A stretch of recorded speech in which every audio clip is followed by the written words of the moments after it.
Hello दोस्तों, आज सुनाती हूँ विक्रम और बेताल की कहानी। हर बार की तरह राजा विक्रमादित्य फिर से बेताल को पेड़ से उतारते हैं और उसे योगी के पास ले जाने के लिए आगे बढ़ते हैं। इस बार भी बेताल एक नई कहानी राजा को सुनाता है। बेताल कहता है, वर्षों पहले नेपाल के शिवपुर नाम के एक नगर में यशकेतु राजा का राज हुआ करता था। वह बहुत साहसी और बलवान था। शादी के सालों बाद पत्नी चंद्रप्रभा से उसे एक बेटी शशिप्रभा हुई। समय के साथ साथ बेटी बड़ी हुई, जिसकी सुंदरता की चर्चा हर जगह थी। एक दिन राजा अपनी पत्नी और बेटी के साथ बसंत ऋतु उत्सव देखने के लिए गए। उसी उत्सव में एक धनी ब्राह्मण का बेटा मनस्वामी भी आया था। उसने बसंत उत्सव में जैसे ही राजा की बेटी शशिप्रभा को देखा तो उसे पहली नज़र में उससे प्यार हो गया। इसी बीच एक हाथी तेजी से राजकुमारी की ओर दौड़कर आने लगा। शशिप्रभा की रक्षा में तैनात सभी सैनिक मतवाले हाथी से डरकर भाग गए। ब्राह्मण पुत्र मनस्वामी ने जैसे ही हाथी को राजकुमारी की ओर बढ़ते देखा तो अपनी जान पर खेलकर उसे बचा लिया। यह सब देखकर राजकुमारी ब्राह्मण युवक पर मोहित हो गई। ब्राह्मण युवक की सबने तारीफ की और दोनों बसंत उत्सव के बाद अपने अपने घर लौट आए। राजमहल में शशिप्रभा का बुरा हाल था। वो अपनी जान बचाने वाले ब्राह्मण की याद में खोई रहने लगी। दूसरी ओर ब्राह्मण युवक भी शशिप्रभा से दोबारा मिलने के लिए बेचैन था। राजकुमारी से मुलाकात कैसे हो, यह सोचते सोचते वो एक सिद्ध पुरुष के पास पहुंच गया। मनस्वामी ने अपने मन का सारा हाल उसे बताया। सिद्ध पुरुष ने सिद्धि के बल पर 2 गोलियां बनाई। एक गोली उसने ब्राह्मण युवक को मुंह में रखने को दी। मुंह में गोली रखते ही युवक एक सुंदर सी युवती बन गया। सिद्ध पुरुष ने दूसरी गोली अपने पास रख ली और वो एक वृद्ध ब्राह्मण के वेश में आ गया। फिर सीधे सिद्ध पुरुष मनस्वामी को लेकर राजमहल पहुंच गया। उसने राजा से कहा, देखिए, यह मेरे बेटे की होने वाली धर्मपत्नी है। इसे आप कुछ दिनों के लिए राजमहल में रख लीजिए, क्योंकि मुझे तीर्थ के लिए जाना है। मुझे लगता है कि राजमहल से ज़्यादा सुरक्षित और कहीं नहीं रहेगी। राजा ने सोचा कि अगर वो मना करता है तो यह सिद्ध पुरुष श्राप भी दे सकता है। राजा ने कहा, हे ब्राह्मण, आप जाइए। आपके बेटे की होने वाली पत्नी हमारे यहाँ सुरक्षित रहेगी। यह मेरी बेटी के साथ उसकी सखी की तरह रहेगी। इतना सुनने के बाद सिद्ध पुरुष वहाँ से निकल गया और मनस्वामी लड़की के भेष में शशिप्रभा के साथ रहने लगा। उसकी सखी की तरह रहकर वो राजकुमारी से खूब बातें करता।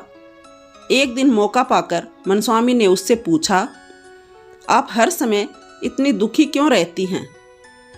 आपकी आंखें हर समय किसको ढूंढती हैं?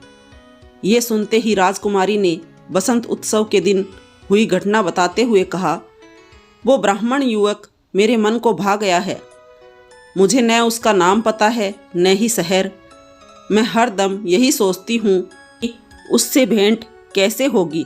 शशिप्रभा की मन की सारी बात जानकर स्त्री वेश में मौजूद मनस्वामी बड़ा खुश हुआ। उसने राजकुमारी से कहा, सखी, मैं तुम्हें उस ब्राह्मण युवक से मिला सकती हूँ। इतना सुनते ही प्रेम में बेचैन शशिप्रभा ने कहा, बताओ कैसे? क्या तुम उसे जानती हो? तब मनस्वामी ने कहा, तुम जल्दी से आंखें बंद कर लो। उसने जैसे ही आंखें बंद की, ब्राह्मण युवक ने जल्दी से मुंह से गोली बाहर निकाली और वापस लड़के के भेष में आ गया। मनस्वामी ने बड़े प्रेम से शशिप्रभा को पुकारा। युवक की आवाज़ सुनकर वो बड़ी प्रसन्न हुई और खुशी से उसे गले लगा लिया। राजकुमारी ने उससे पूछा, अरे, मेरी सखी कहाँ गई? यह सुनते ही मनस्वामी ने सारी बात बताई और गोली मुंह में डालकर दोबारा स्त्री बन गया। यह सब देखकर राजकुमारी दंग रह गई और मन ही मन बेहद खुश भी हुई। उसी समय दोनों ने एक दूसरे को मन से पति पत्नी मान लिया और इसी तरह राजभवन में साथ साथ रहने लगे। एक दिन राजा के मंत्री के बेटे की नज़र मनस्वामी पर पड़ी। ब्राह्मण युवक के स्त्री रूप को देखकर वो उसका दीवाना हो गया। कुछ दिनों बाद उसने उससे मन की बात बताई लेकिन मनस्वामी ने मना कर दिया। उसने कहा वो किसी और की है। इतना सुनते ही मंत्री का बेटा परेशान हो गया। उसने अपने पिता को सारी बात बताई। बेटे को दुखी देखकर मंत्री ने सारी बात राजा से कही। मंत्री की बातें सुनकर राजा ने मंत्री के बेटे और स्त्री रूप धारण किए मनस्वामी के विवाह का फैसला ले लिया।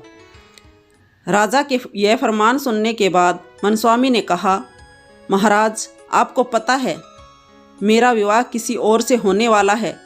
ऐसा करना अधर्म होगा।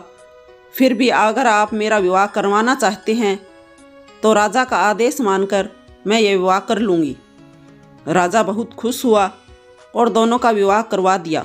विवाह होते ही मनस्वामी ने मंत्री पुत्र से कहा, तुम्हारी जिद की वजह से मेरा विवाह तुम्हारे साथ हुआ है, वरना मैं किसी और से विवाह करने के लिए इस राज्य में आई थी। अब तुम्हें इस पाप को धोने के लिए तीर्थ के लिए जाना होगा। प्यार में पागल मंत्री पुत्र ऐसा ही करता है। एक दिन सिद्ध पुरुष दोबारा ब्राह्मण के भेष में राजमहल पहुंचता है। इस बार वो अपने साथ अपने एक दोस्त को जवान करके अपना बेटा बनाकर लाता है। ब्राह्मण राजा से पूछता है, मेरी बहू कहाँ है? मैं उसे अपने साथ लेकर जाना चाहता हूँ और अपने बेटे का विवाह उससे करवाऊँगा। इतना सुनते ही राजा ने सारी कहानी उसे बता दी। सिद्ध पुरुष बहुत गुस्सा हुआ। राजा ने उसके श्राप से बचने के लिए कहा, देखो, अब जो हो गया उसे बदला नहीं जा सकता। हाँ, मैं अपनी बेटी से तुम्हारे बेटे का विवाह जरूर करवा सकता हूँ। इतना सुनते ही सिद्ध पुरुष राजा की बात पर सहमत हो गया और राजा ने सिद्ध पुरुष के दोस्त, जो उसके बेटे के रूप में महल पहुँचा था, उससे अपनी बेटी शशि प्रभा का विवाह अग्नि को साक्षी मानकर करवा दिया। इसी बीच मनस्वामी वहाँ अपने असली भेष यानी पुरुष रूप में पहुँचता है और शशि प्रभा को अपनी पत्नी बताता है। इतना सुनते ही बेताल ने कहानी सुनाना बंद कर दिया। उसने कहा, राजन, अब तुम बताओ, शशि प्रभा किसकी पत्नी है? विक्रमादित्य ने कोई जवाब नहीं दिया। गुस्से में बेताल ने कहा, जवाब दोगे या तुम्हारी गर्दन धड़ से अलग कर दूं? कुछ देर सोचकर विक्रमादित्य कहते हैं, शशि प्रभा उस लड़की की पत्नी है जिससे उसने अग्नि को साक्षी मानकर शादी की थी। मनस्वामी घर में भेष बदल कर रह रहा था और चोरी से शशि प्रभा से मिलता था। यह जवाब सुनकर बेताल ने कहा, तुमने बिल्कुल सही जवाब दिया है। अब तुमने सही जवाब दे दिया है तो मैं फिर से उड़ा राजन। ऐसा कहकर एक बार फिर बेताल दोबारा पेड़ पर जाकर उल्टा लटक जाता है। तो दोस्तों, कहानी कैसी लगी? अच्छी लगी हो तो लाइक करें, कमेंट करें, शेयर करें, सब्सक्राइब करें। Thank you for watching my channel.